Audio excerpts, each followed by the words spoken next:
Bienvenidos a nuestra edición de Notidiario para el día de hoy.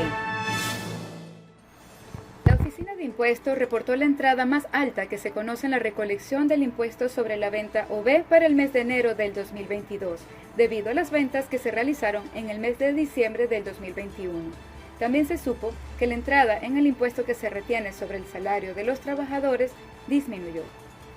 Muchos hoy conocen el gran esfuerzo que se está realizando para optimizar la recolección de los diferentes tipos de impuestos y nos muestra un comienzo de año muy positivo para poder cumplir con las metas establecidas para este año 2022.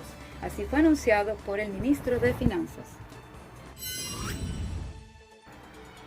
La Organización en Defensa de los Derechos Humanos en Curazao dijo estar a la expectativa de ver cómo el gobierno de Curazao y Holanda tiene la disposición de mejorar el alojamiento a los refugiados venezolanos en el edificio nuevo que están construyendo en el área de la prisión. Ya han pasado de 5 a 6 años que comenzó la crisis y las autoridades no han hecho nada. Indican que durante meses los refugiados del sexo femenino están siendo alojados en el área de la prisión junto a los presos comunes, y esto internacionalmente no es permitido. La nueva construcción está llena de rejas por todas partes y tendrá el mismo régimen que la prisión. Toda esta renovación se entiende entonces que es solo fachada, ya que las personas quedarán de igual forma encerradas, siendo humilladas constantemente. Lamentablemente, esta organización de los derechos humanos no ha podido reunirse con las autoridades para poder atender todo el proceso de una forma diferente.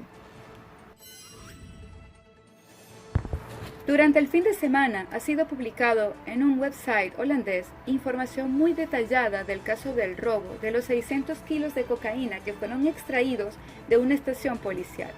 El oficial que fue arrestado el mes pasado en Holanda todavía se encuentra detenido e indica que teme por su vida si es extraditado a Curazao y es llevado a prisión.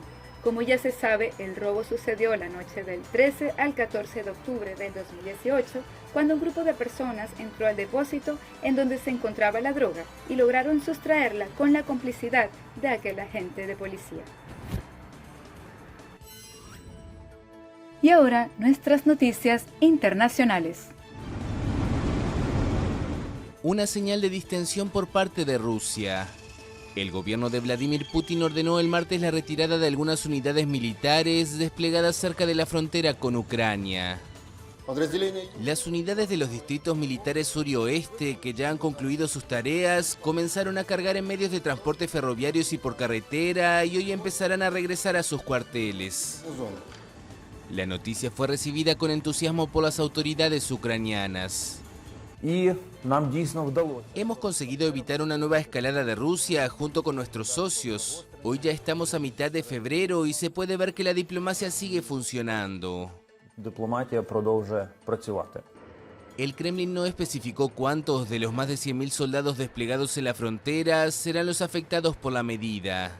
Paralelamente, Moscú sigue realizando maniobras militares en Bielorrusia, vecino de Ucrania, que durarán hasta el 20 de febrero.